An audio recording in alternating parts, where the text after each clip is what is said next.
What's up, folks? Casual Dad here to update you on the new season. It's another new season. And this time it's the Drukhari season, so the Battle Pass is all Drukhari themed, and you can see the cards. I'm not actually going to look at the Battle Pass, we'll just take a quick look here. So the cosmetics are pretty cool. I really like the card back there. That one's awesome. And this helmet is in the free side, the card back is in the paid side. And this shows off the cards that you'll get for the premium Battle Pass, the guaranteed cards. This one here being the biggest. It, I believe, is let's actually look at that. Okay. Da da da da da da da. This guy right here. It's a pretty phenomenal card, coming in at level 1 with 51 range damage and barrage, and very quickly ramps that up, but then at the dizzying high of max level has both barrage and then outflank, and has a great big meaty pile of hit points, and then a really significant ranged attack and a decent melee attack on top of that. Coming in at 40 points, it competes directly with the Fire Prism and is arguably better because of that melee attack, but then also just the price point is so much more aggressive. So it's a really strong card. You got to level it a lot though, so I'm going to go ahead and give this one a pass. I talked about I'd like to pick and choose my seasons. Not going to do that one. But we do have some balance changes to talk about real quick, so let's jump through those. They're relatively minor, mostly to Eldari, but we'll take a quick look. So first off, we have our dirt cheap 9-point or 7-point, outflank. Just gained +3 ranged attack. Just good. Still low. It's just a low cost card, but yeah, there we go. Nice to have a big, decent base. And that's a base damage, so that means that every level up that got a % increase from above that, you'll see a measurable increase as well. This one, I'm especially excited about. This one is supposedly, hasn't been changed yet, is supposedly going to be changed from Warp Surge to Medicae, which is awesome, and also get a big bump to Psychic Power. So two really good things about that. Number one, that's going to increase the Eldar Psychic lineup by more power, but the biggest one being it gives you a really, really cheap Medicae, which Eldar have never had. And it's supposed to go in line with the Spirits here being like a healing, like construct backup card. And the bump to Psychic Attack I really appreciate, because this is one that was always kind of hard to take. I only ever took it in Eldrad decks for that Warp Surge, so you get that 30% bonus before taking your turn. I'm going to miss that, but I think it's going to be a much more useful card overall. I'm going to see a whole lot more play with Medicae. Although that does mean, we'll talk about this more in a minute when I get to some of the later ones. Next up we have Scream Render. This one is going to get +15 wounds and +5 melee, which is nice. Already a really good value piece for the cost. It's going to be just dramatically better. I think the biggest reason this guy suffers is because of the lack of attack variety, having only melee and no fear. But I wouldn't be surprised to see him played more, and he's a really good piece to consider. Then next up we have Drazzar. I can never say his name right. There you are, buddy. Going to get +10 wounds and +5 melee. Okay, alright. And then this one is interesting. So Life Thief here, getting +20 wounds, +3 range, and +3 melee. Now this is already one of my most played cards because it's the only Medicae in the faction, for now, and also has a nice balance of attack types and has decent attack stats once you get kind of in those upper levels, especially with the Warlords that buff up your attack types. What is funny is the increases to this are nice, I appreciate the buffs, but with a 10-point Medicae, I'm going to take this guy dramatically less often. Just because I'd rather save the extra 17 points and put them into something more powerful in either melee or ranged. But yeah, still it's good, and there are times where it's going to be the piece you want to take, so hey, why not? Appreciate the added attack values. Next up we have this guy, which continues to be not great.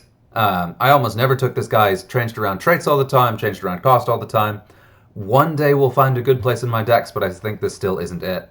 Still doesn't have a meaningful enough melee stat for the cost compared to the other things you can take in that range, and tries a little bit too hard to be balanced. So he's going to get -2 cost, which is fine, but that puts him competing with our buddy Drazzar with dramatically less melee. Has the melee ready, which is nice, but I mean for the same cost you get an extra 30 melee damage and Furious Charge, and in exchange for you lose that melee ready. But is it worth it for 25 range attack? Generally, I think not.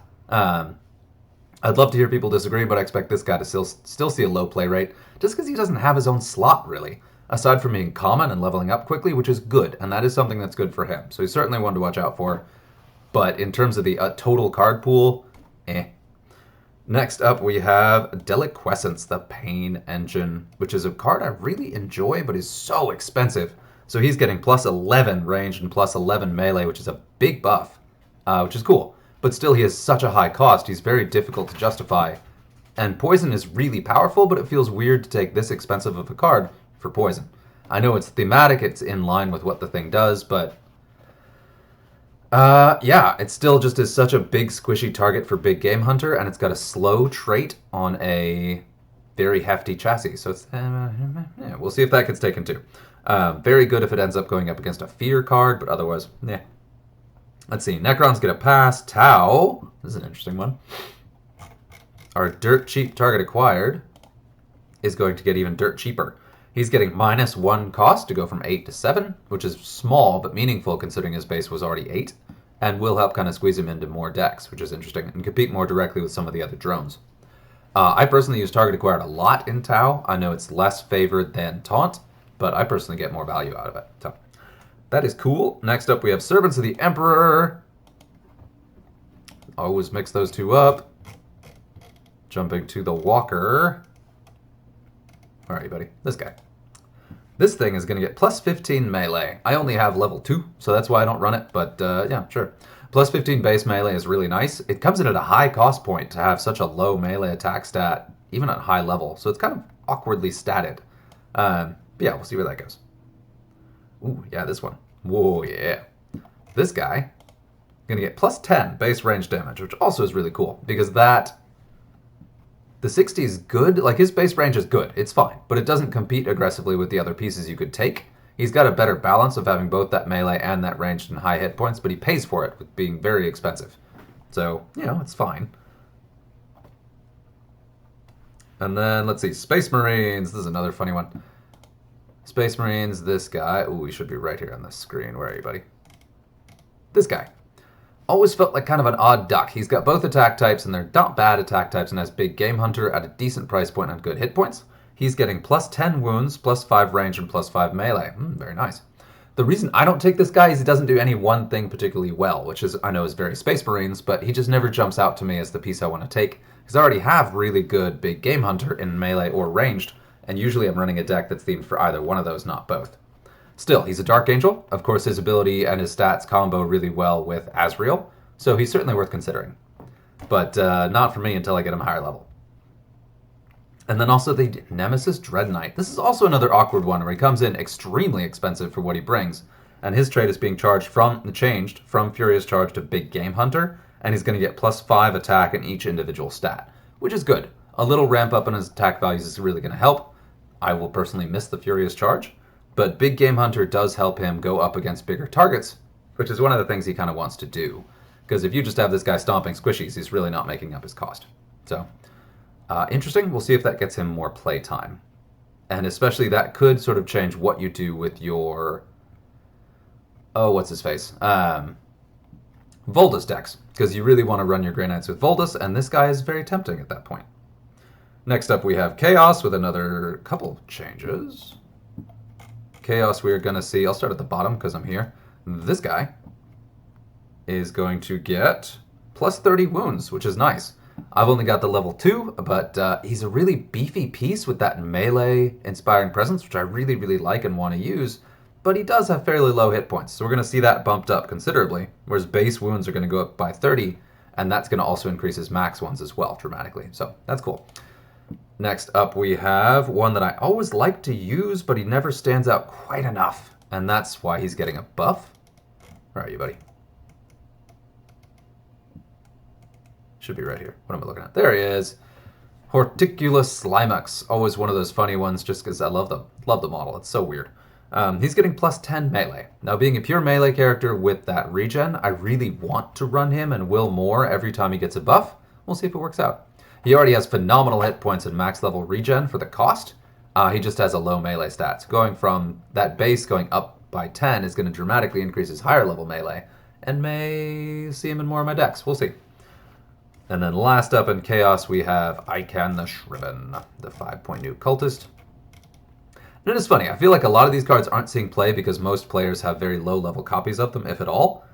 This guy is getting plus 10 wounds and plus 5 melee, which is excellent. So plus 10 wounds, plus 5 base melee, which is good. And so on top of the regen, that should help make him stand out.